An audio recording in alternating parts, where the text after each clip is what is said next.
Buenas tardes. La presentación para este coloquio quise darle un enfoque teórico-práctico para que ustedes vieran un poco de una investigación que estoy realizando hace algunos meses en conjunto con el Departamento de Defensa de los Estados Unidos, en orden de tener una autonomía energética para ciertos procesos, intereses de ellos, pero que en que mal siempre se expande hacia los países en desarrollo. Y es importante tener claro que algunas tecnologías aquí aplicadas están en desarrollo, entonces que no han sido totalmente potenciadas. Entonces, la presentación de hoy tiene que ver con el tratamiento de aguas residuales, pero desde un punto de vista de autosostenible energéticamente, con el fin de evitar las emisiones de algunos gases invernadero, de efecto invernadero. Entonces, comencemos un poco con la parte teórica. Aguas residuales. Es uno de los residuos más peligrosos que tenemos en las diferentes actividades, tanto actividades industriales como actividades residenciales. La mayoría de los procesos, tanto de fabricación de productos, todo lo que es la manipulación de material orgánico, va a generar ciertos desechos líquidos, aguas residuales. Y cabe mencionarlo, todo lo que representa las actividades residenciales, todo lo que es el agua de las duchas, el agua que se requiere en la cocina. Todo esto representa un serio potencial peligro para el ambiente. Sin tratamiento, estas aguas resultan en contaminación de los cuerpos superficiales, tanto lo que son ríos y lagos, los mantos acuíferos, y ocasionan serios problemas en la fauna, en la proliferación de patógenos y en la proliferación de algas. Muchas veces, cuando estas aguas residuales no son tratadas correctamente, van a dar a cuerpos de agua y literalmente lo que se hace es fertilizar un poco. Hay mucha concentración de nitrógeno, sales de nitrógeno, sales de fósforo, y eso hace que las algas comiencen a proliferar. Lo que hace las algas, como ustedes han escuchado, me imagino que la marea roja, todo esto, lo que hace es comenzar a consumir todo el oxígeno disuelto, y eso hace pues que los peces no tengan el oxígeno para respirar y sencillamente mueren. Entonces, eso es uno de los graves problemas que hay, como pueden ver en esta imagen, todo lo que es la proliferación de algas. Entonces, démosle un número a esto. ¿Cuánta agua residual se está produciendo en el mundo? Según la UNEP, se están produciendo cerca de 2 billones de toneladas al día. Y de esta cantidad, aquí en los países en desarrollo, cerca del 90% de las aguas residuales se descargan directamente en ríos, lagos o mares. Peligro potencial. Entonces, ¿qué está pasando? Se está afectando cerca de 245.000 kilómetros cuadrados de zonas costeras. Cerca del 60% de la población mundial vive en zonas costeras. Se depende mucho de las actividades marítimas, pesca, turismo, entre otros. Pero no nos vayamos muy lejos. ¿Qué está pasando en Costa Rica? Esta información del 2003 decía que solo el 4% de las aguas residuales generadas en Costa Rica reciben algún tipo de tratamiento antes de ir a los ríos. Casi todo lo que sale de las casas, comercios, industrias, van directamente a los ríos. Esencialmente todo lo que son aguas con desechos orgánicos, heces y orina, convirtiendo los ríos de la gran área metropolitana en cloacas a cielo abierto. Eso es un serio problema. Claro, han habido ciertos avances. Por ejemplo, del área metropolitana, ahorita les voy a mostrar una imagen, tenemos que se están produciendo cerca de 105.000 metros cúbicos al día. Y de estos 105.000, únicamente 838 están recibiendo algún tipo de tratamiento. Lo demás se descarga a los ríos El Tiribí, María Aguilar y El Torres. Entonces, es un serio problema. Todo eso va a desembocar a los océanos. Entonces, he requerido un tratamiento. Por dicha, este año, bueno, los años anteriores se estuvo construyendo esta planta, la planta Tajos, que permite aumentar del 4% de la población que genera aguas residuales que recibían algún tratamiento. Ahora, con esta planta, se va a tratar un 26% de la población que genera aguas residuales. Saltamos de 4% a 26%. Es muy bueno. Pero no es tan bueno. ¿Qué pasa con el otro 74%? Sigue sin recibir tratamiento. Entonces, es necesario conocer las tecnologías conocer qué se requiere para poder descargar estas aguas a otros cuerpos de agua, ríos, lagos o mares, sin que haya un impacto en el ambiente. Quiero hacer esta presentación también un poco interactiva, entonces si tienen alguna pregunta, levanten la mano con confianza. Entonces, ¿cuál es el inconveniente con las aguas residuales y el cambio climático? ¿Qué está pasando ahí? Resulta que las aguas residuales tienen un alto contenido de materia orgánica. Esta materia orgánica se descompone generando estos gases, que me imagino que ya ustedes los conocen: dióxido de carbono, metano y el dióxido nitroso. El asunto es que la mayoría de las aguas residuales se van a descomponer en condición anaeróbica. Entonces vamos a estar en este rango, generando mucho metano. Y el metano al aire libre, entonces vamos a tener un impacto 21 veces mayor de lo que tendríamos si eso se fuera a quemar o utilizar en otras formas generando metano, generando dióxido de carbono. Entonces, es importante conocer de que las aguas residuales, dada la gran cantidad que se están produciendo, van a generar una cantidad significativa de gases de efecto invernadero. Se reporta, para que tengan números un poco más pequeños, no de los billones de metros cúbicos que les mencioné, que en países en desarrollo se está generando cerca de 0.5 metros cúbicos, que son 500 litros por persona por día en países en desarrollo. Entonces, en teoría, cada uno de ustedes por día genera 500 litros de agua residual. Multipliquen todo eso por la población de Costa Rica. Se van a ver la cantidad de agua residual que se está generando. Entonces, hablemos un poco ahora del tratamiento de aguas residuales. Hay muchas tecnologías, hay muchos estudios, muchas investigaciones que han tratado de encontrar los procedimientos adecuados para tratar estas aguas. Dentro de ellos podemos citar tres: los biológicos, los físicos y los químicos. Dentro de ellos, los biológicos son los más utilizados, puesto que la naturaleza, la madre naturaleza, siempre muestra los procedimientos más eficientes para hacerlo. Entonces, dentro de los biológicos, lo que se busca es acelerar el proceso natural para descomponer esta materia orgánica y así poder descargar las aguas residuales en los cuerpos de agua, ya sean ríos, lagos o mares. También, entonces, lo que tenemos en estos procesos, se requiere que los metales pesados y otros sólidos sean separados antes de la descarga. Todo lo que son metales pesados, por ejemplo, lo que es plomo, mercurios, todas estas contaminantes no pueden llegar a los cuerpos de agua. Entonces, tienen que ser separados antes. ¿Qué es lo que se busca? Que el crecimiento de las poblaciones microbianas reduzcan el contenido de materia orgánica por medio de la respiración. Entonces, tenemos un sistema natural. ¿Qué es lo que pasa cuando se descargan las aguas residuales en el mar? Los microbios van a tener materia orgánica para cumplir con sus necesidades.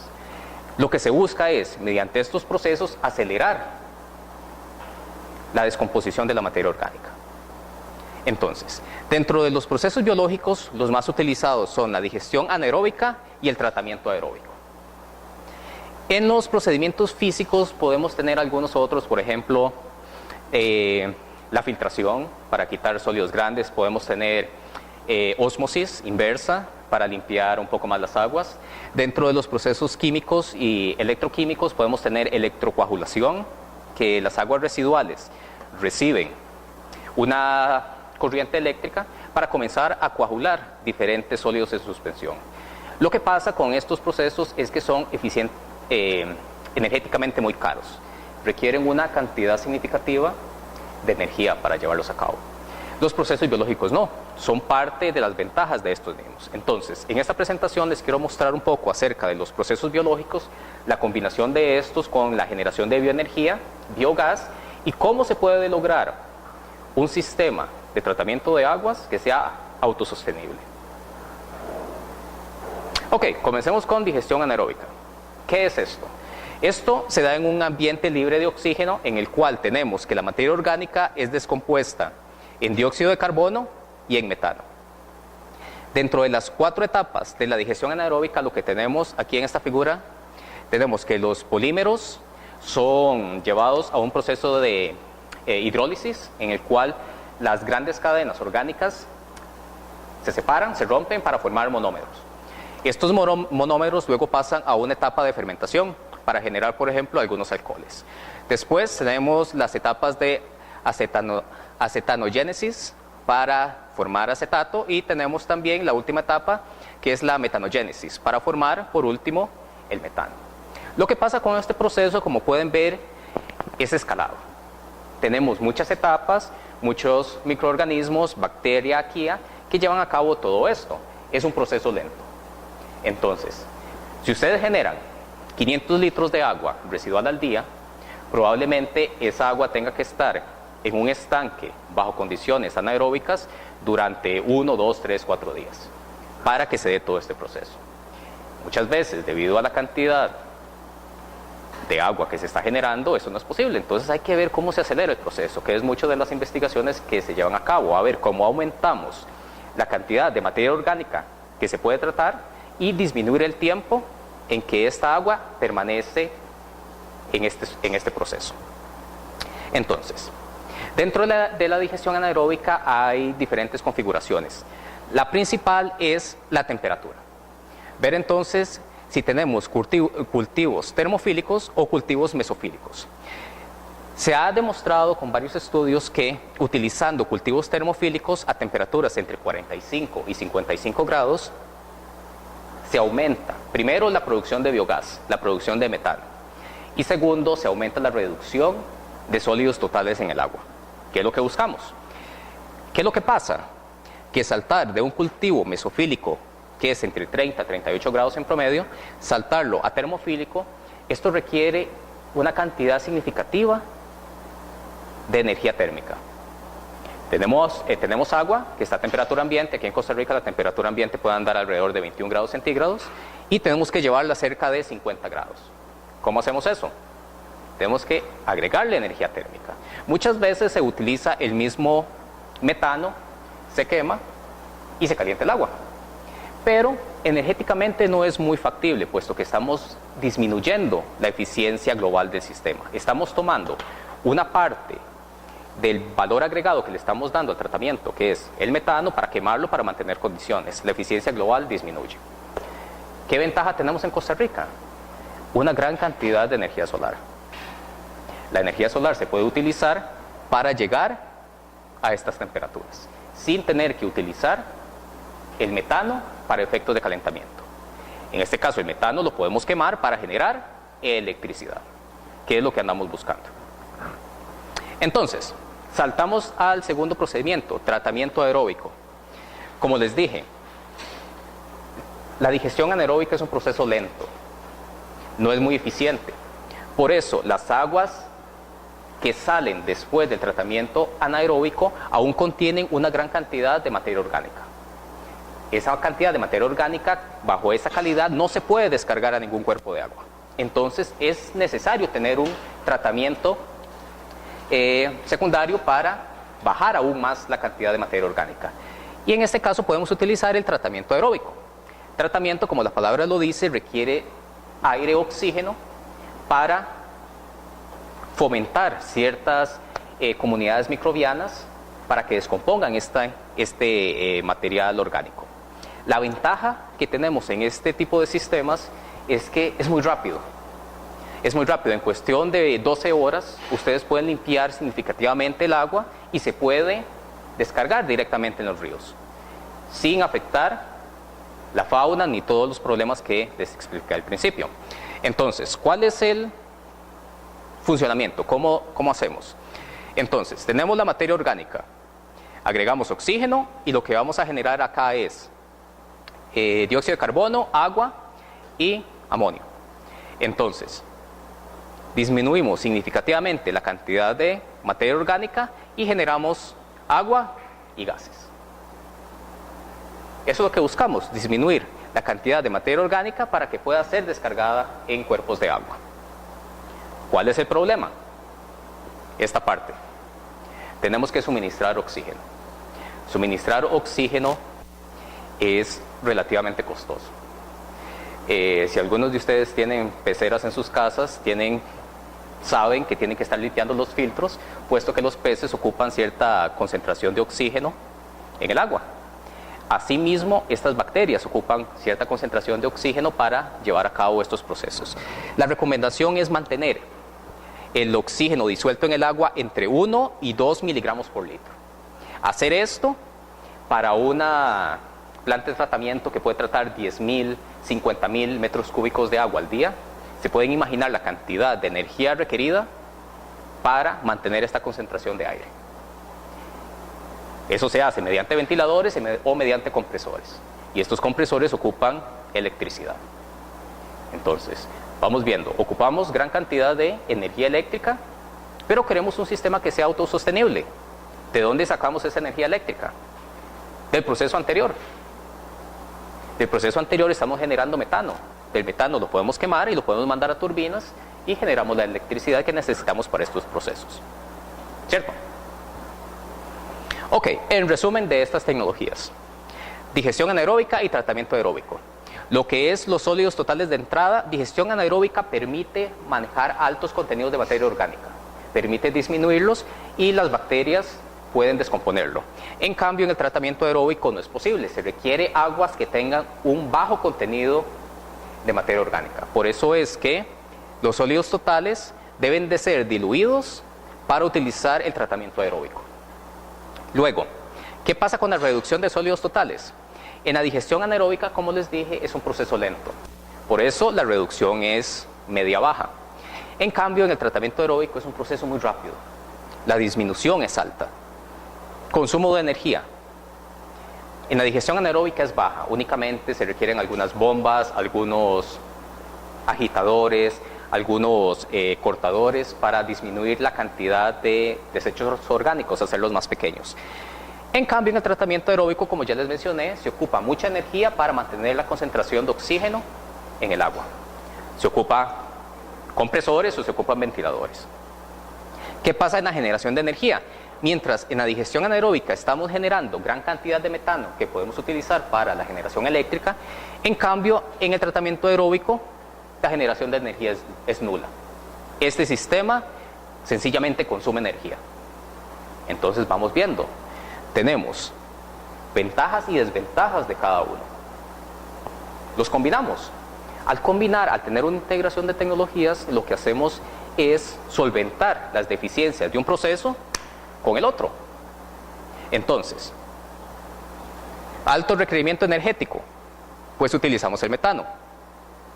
¿Qué pasa con la reducción acá? Pues la completamos con el tratamiento aeróbico. ¿Qué pasa con aquí los sólidos totales de entrada? Pues la digestión anaeróbica lo que va a hacer es disminuir los sólidos. Entonces después el agua que sale de la digestión anaeróbica la podemos utilizar en el tratamiento aeróbico, puesto que ya los sólidos se redujeron. Entonces podemos utilizarlos en secuencia y así obtener la calidad de agua que requerimos para descargarlo en los cuerpos acuíferos. Entonces, eso fue lo que les acabo de explicar. Tratamiento aeróbico requiere estabilización de sólidos. Esto lo lleva a cabo la digestión anaeróbica. Después, el tratamiento aeróbico requiere gran cantidad de energía para aireación. Podemos utilizar el metano para generar electricidad. Ok, este es el proceso a grandes rasgos de cómo se vería el tratamiento de aguas. Como les dije, esta investigación fue patrocinada por el Departamento de Defensa de los Estados Unidos y muchos de los problemas que ellos tienen es el agua residual que se genera en las bases militares.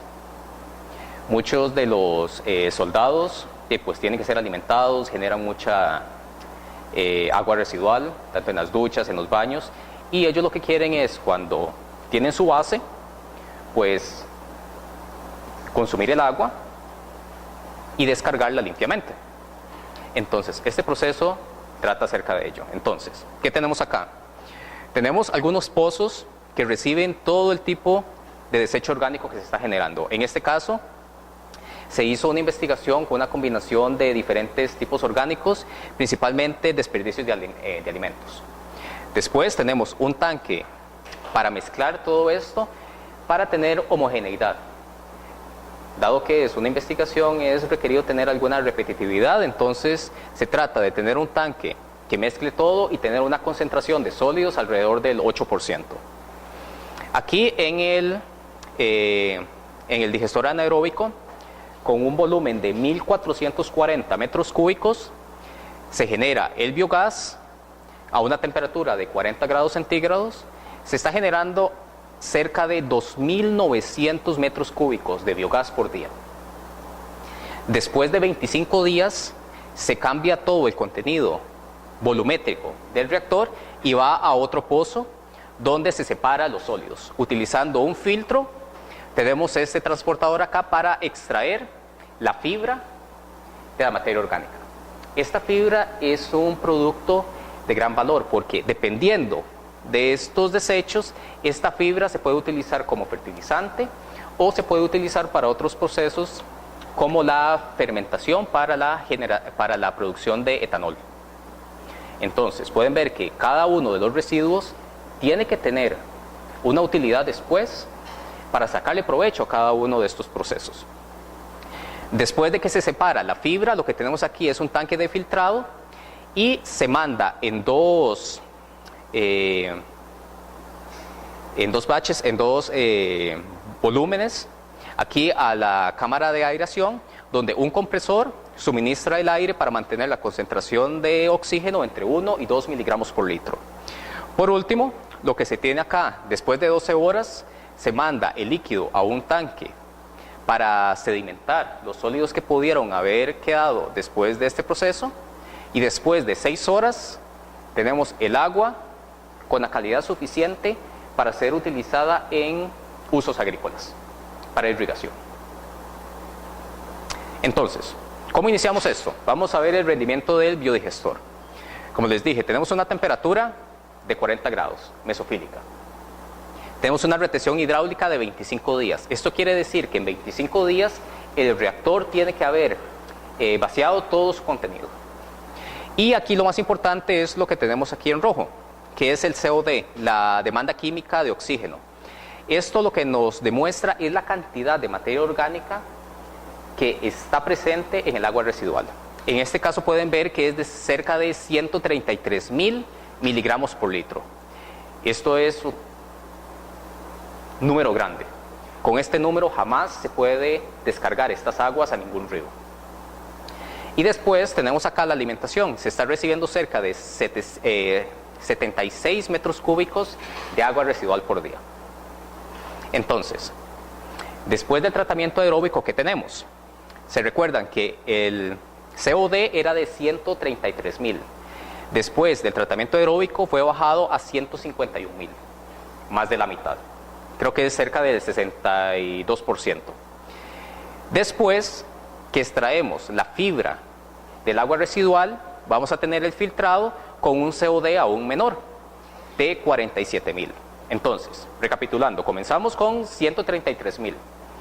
Lo bajamos a 51.000 y después del filtrado lo tenemos en 47.000. Este número aún es muy grande, entonces hay que ver qué se hace. ¿Cuáles son las características que debe tener el agua para uso agrícola? Entonces, vean acá el COD. Tiene que estar entre 50 y 100. ¿Cuánto era que teníamos? 47.000. Es grande. Entonces, vean acá.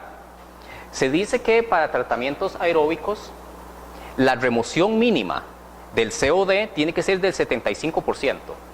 Eso quiere decir que si recibimos 100, la salida tiene que ser 25. Pero estamos recibiendo cerca de 47.000 miligramos por litro. ¿Qué tenemos que hacer? Tenemos que diluir el agua residual para poder obtener este número, 100 miligramos por litro. ¿Qué pasa cuando diluimos? Aumentamos el volumen. Al aumentar el volumen, ocupamos aún más energía para mantener el oxígeno disuelto en el agua. Ocupamos más electricidad porque ocupamos más compresores y más ventiladores. Entonces, ¿qué vamos a hacer? Veamos el resumen acá del balance de masa. Comenzamos aquí con el agua residual, 76 metros cúbicos por día. Estamos generando 2.900 metros cúbicos por día de biogás, que se puede quemar para generar electricidad. Después del filtrado, vamos a tener cerca de 64 metros cúbicos por día.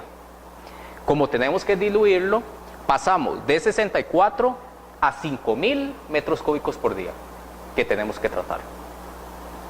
Después de hacer el tratamiento aeróbico, que se divide en dos secciones de 32 metros cúbicos cada 12 horas, vamos a generar los 32 metros cúbicos cada 12 horas del efluente que se puede ser utilizado para irrigación. Pero ¿qué pasa? ¿Qué hacemos con estos 5.000 metros cúbicos cada 12 horas? Tenemos que ver de dónde sacamos esa energía. Y para hacerlo autosostenible, la energía tiene que venir de fuentes renovables.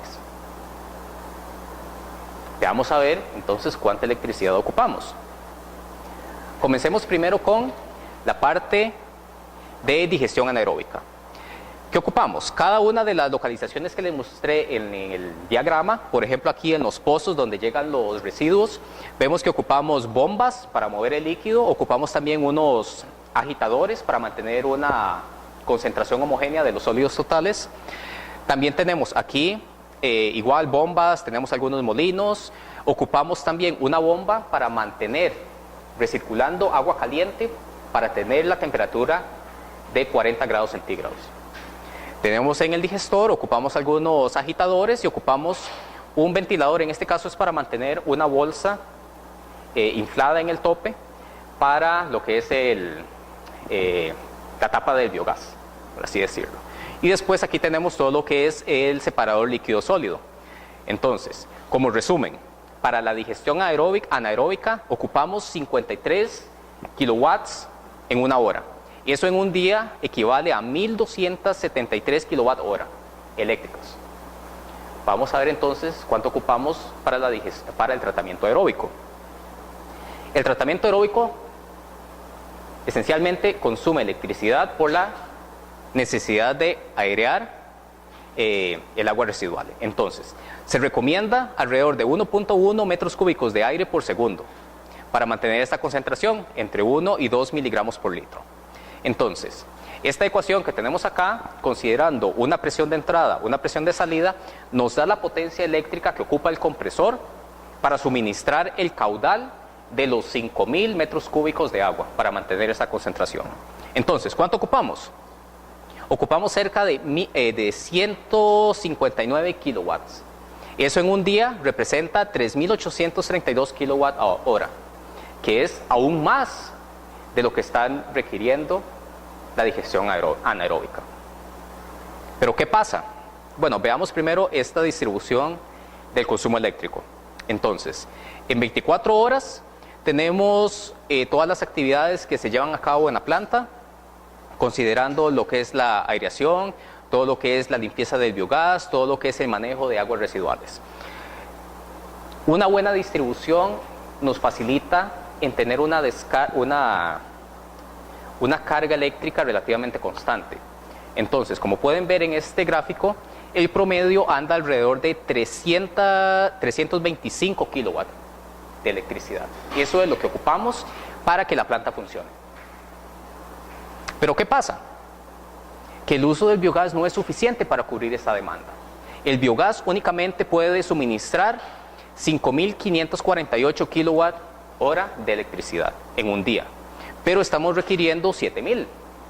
¿De dónde sacamos la diferencia? Tenemos que buscar una fuente renovable que nos permita tener un consumo para la planta y combinarlo con el biogás. Entonces, de las energías renovables, la más utilizada y la que más conviene acá es energía solar.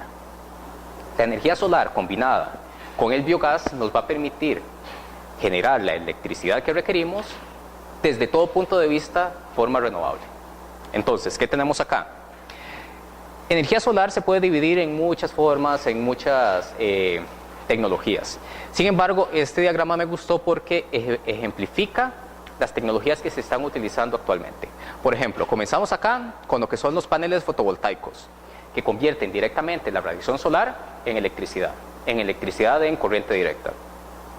Por el otro lado tenemos lo que es energía solar térmica, que lo que hacemos es colectar la energía solar por medio de un fluido de trabajo. Este fluido de trabajo se puede utilizar para ayudar, digamos, en otras plantas de generación. En Estados Unidos se utiliza mucho lo que es plantas de carbón, plantas de gas natural, combustibles fósiles. Entonces tratan de incorporar energía solar para aliviar un poco el consumo de combustibles. En este caso vamos a utilizar lo que es la energía solar sola. Entonces no vamos a utilizar ningún tipo de combustible fósil. Dentro de esto tenemos un montón de tecnologías, como por ejemplo podemos utilizar el ciclo Rankine, el ciclo Brayton, que ustedes van a ver más adelante en sus cursos de ingeniería, que utiliza diferentes fluidos de trabajo. Puede utilizar vapor o puede utilizar aire. En este caso vamos a incorporar al sistema una turbina de vapor. Entonces, esta es la propuesta. Espero que puedan verlas desde atrás. Voy a comenzar acá. Tenemos el digestor anaeróbico. Este digestor va a generar el biogás. Este biogás va a pasar por una serie de procesos de limpieza para generar metano. 99.998% de metano. Ese metano va a ser comprimido y va a ser almacenado en estos tanques para después ser quemado en una caldera, generar vapor, que el vapor se expande en la turbina y la turbina conectada al eje del generador para producir electricidad. ¿Cómo es la incorporación de la parte solar? Lo que tenemos de este lado es una bomba que va a estar suministrando agua a la caldera para generar vapor.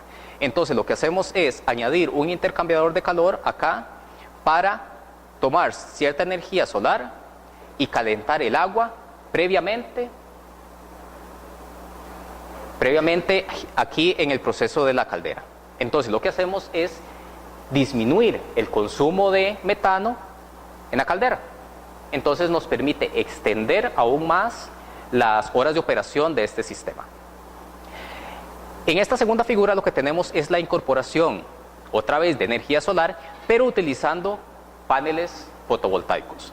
En este caso, debido a que los paneles fotovoltaicos convierten directamente la radiación solar en energía, lo que vamos a hacer es tener aquí un inversor para convertir la energía en DC, la corriente directa, en corriente alterna. Y después, acá lo que hacemos es suministrar dado las necesidades de la planta. Entonces, tenemos dos opciones. Lo importante es saber cuál de estas tecnologías nos va a dar los mejores resultados. Entonces, ¿cómo funciona esto de incorporar sistemas de energía solar con sistemas biológicos, con sistemas de bioenergía, en este caso el biogás? Lo que tenemos primero es, cuando utilizamos energía concentrada, primero se utiliza la electricidad que se genera desde energía solar. Después, si la radiación solar no es suficiente para generar toda la energía eléctrica que se necesite, vamos a hacer la combinación. Utilizamos energía solar, la combinamos con el biogás para generar todo el vapor que necesitamos para generar la electricidad. Claro, ¿qué pasa en la noche? ¿Qué pasa en los días nublados? Ahí es donde entra el biogás a funcionar al 100%. Ese es el funcionamiento utilizando energía concentrada. ¿Qué pasa cuando utilizamos los paneles fotovoltaicos? Primero, utilizamos la electricidad que se genera en estos paneles. Después, si esta electricidad generada no es suficiente para cubrir la demanda, lo que hacemos es meter la turbina de vapor para que complemente la demanda. Y cuando estamos de noche o días nublados, entonces el metano va a funcionar al 100%. Dado estas características, es necesario ver cuánto biogás ocupamos, cuánto ocupamos almacenar para tener el funcionamiento de la planta autosostenible por un año, que ese es el siguiente procedimiento. Entonces, ¿cómo hacemos para comprimir el biogás? El biogás no se comprime fácilmente, no es como el gas propano u otros gases, que se comprimen únicamente, que se hacen líquido únicamente comprimiéndolos. El metano es un poco especial, requiere una temperatura muy baja y presiones muy altas. Entonces lo que se hace es únicamente comprimirlo y siempre va a permanecer en estado gaseoso. Por eso es que los tanques de almacenamiento de metano son especiales, ocupan un poco, una configuración especial, son un poco más grandes. Entonces, zonas de estudio. Como les dije, este estudio es de otro país, pero básicamente la metodología es aplicada a cualquier parte del mundo. Se escogieron estas dos zonas debido a la diferencia en la radiación solar. Ver cómo afecta la disponibilidad energética de dos locaciones para ver cuánto se ocupa de colectores solares y cuánto se ocupa de almacenamiento volumétrico para el biogás. Entonces, considerando aquí en Lansing, Michigan y aquí en Phoenix, Arizona, tenemos las zonas, los dos extremos. Entonces, ¿cómo calculamos la energía que se requiere del biogás? Tenemos, aquí es importante mencionarles antes de entrar en esto, sistemas solares. Muchos sistemas solares ocupan almacenamiento temporal. Por ejemplo, sistemas fotovoltaicos. Los sistemas fotovoltaicos muchas veces utilizan baterías para salvar cierta energía y que no se está utilizando en el momento. Para sistemas de concentración de energía se utilizan sales. Las sales se funden y guardan mucha energía térmica. Entonces, eso permite extender un poco más las horas de funcionamiento. Por ejemplo, en Costa Rica, digamos que está atardeciendo a las 5 de la tarde. A mediodía hay una gran cantidad de energía solar. Entonces, esa energía solar extra la podemos guardar en un fluido, calentamos el fluido y ya después de que el sol no está brindando suficiente radiación solar por cuestiones horarias, tomamos de esa energía guardada en el fluido y la utilizamos para generar vapor. Eso es lo que trata. ¿Se puede utilizar ese tipo de almacenamiento o no? En este caso, se hizo la simulación utilizando con y sin ese tipo de almacenamiento. Entonces, estas ecuaciones, para no hacer muy larga la explicación, lo que nos dice es cuánto biogás ocupamos por hora para suministrar la electricidad que necesita la planta, considerando cuánta energía del solar estamos suministrando mediante las dos tecnologías, paneles fotovoltaicos o utilizando energía concentrada, los reflectores parabólicos. Entonces, ¿qué tenemos acá? En el hemisferio norte, el invierno se da entre octubre y febrero. Entonces, como pueden ver aquí, en estas zonas, vamos a tener un déficit del biogás debido a que no hay suficiente radiación solar. ¿Qué quiere decir eso? Que toda la energía requerida para generar electricidad tiene que venir del metano. No tenemos suficiente energía solar. Entonces, vamos a tener un déficit. Vamos a comenzar a tener una tendencia positiva cuando la zona comience a entrar en periodo de verano. Esta es para Phoenix y esta es para Lansing. Como pueden ver, para Lansing acá, no importa el área que se seleccione de los colectores solares, nunca se va a tener un balance de biogás positivo. Lo que se busca es este comportamiento, tener un déficit en la primera mitad del año y después tener superávit en la segunda mitad del año. Entonces, lo que hacemos es comprimir el exceso para el siguiente año utilizarlo cuando tengamos déficit. Entonces, esa es la simulación, se hace una simulación por hora debido a las condiciones locales para saber cuánto tenemos que conservar del biogás y cuánto tenemos que utilizar de la energía solar. En este caso, el caso anterior era sin almacenamiento térmico. El ejemplo que les di, utilizando ya sea baterías para guardar electricidad o utilizando sales para guardar energía térmica. Este ejemplo es utilizando almacenamiento de energía. En este caso, entonces, sí tenemos para ambas locaciones un balance positivo. Tenemos esta área que representa cuánto volumen del biogás podemos comprimir, podemos almacenar para ser utilizado después. Entonces, lo que se busca es que esta área negativa sea igual o menor al área positiva. Al hacer este tipo de balances, lo que hacemos es calcular cuánta área superficial ocupamos de colectores solares. Por ejemplo, en esta locación en Phoenix, no utilizando energía térmica, almacenándola, ocupamos cerca de 2 hectáreas. Pero si utilizamos almacenamiento de energía térmica, lo disminuimos de 21.000 a 3.000 metros cuadrados. Entonces, es un gran cambio. Podemos disminuir el área superficial de los colectores solares y reducimos significativamente el costo del proyecto. Y esto lo que nos dice es que podemos tener una planta tratamiento de aguas que va a ser autosostenible. Entonces, conclusiones de esta presentación. Estos resultados indican que la combinación de digestión anaeróbica y tratamiento aeróbico claramente pueden convertir agua residual en agua para uso agrícola. Podemos tener el agua al final del proceso con una calidad suficiente para utilizarla en riego. También tenemos que el balance de energía muestra que el almacenamiento del biogás es factible y permite la operación autosostenible por todo el año. Entonces, comprimiendo el biogás, combinándola con energía solar, podemos tener una operación autosostenible, estar totalmente desligados de la conexión a las plantas externas y generar la electricidad que se requiere en el sitio. Y por último, dentro de los gráficos que les mencioné, la combinación de paneles fotovoltaicos con biogás requiere menos área y requiere menos volumen de almacenamiento de biogás. Ya para finalizar esta presentación, yo sé que algunos de ustedes dirán, ok, aquí en Costa Rica, gran porcentaje, si no por decir del 100%, de la energía proviene de fuentes limpias. Entonces, ¿para qué nos sirve todo esto?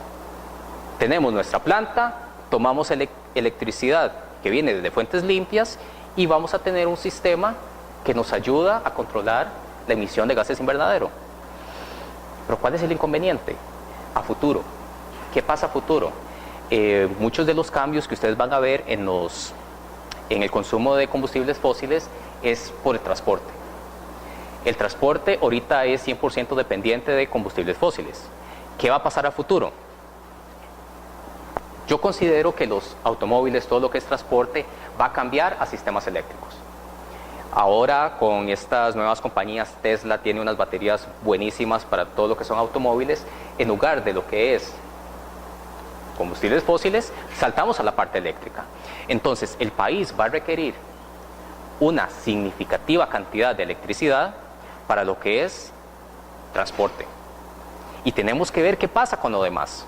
¿Qué pasa con la industria? ¿Qué pasa con esta clase de tratamientos? Entonces, es requerido tener desde ahora ciertas alternativas para proveer la electricidad. Entonces, es lo que se busca con esta clase de proyectos. Muchas gracias y si tienen alguna pregunta, con mucho gusto.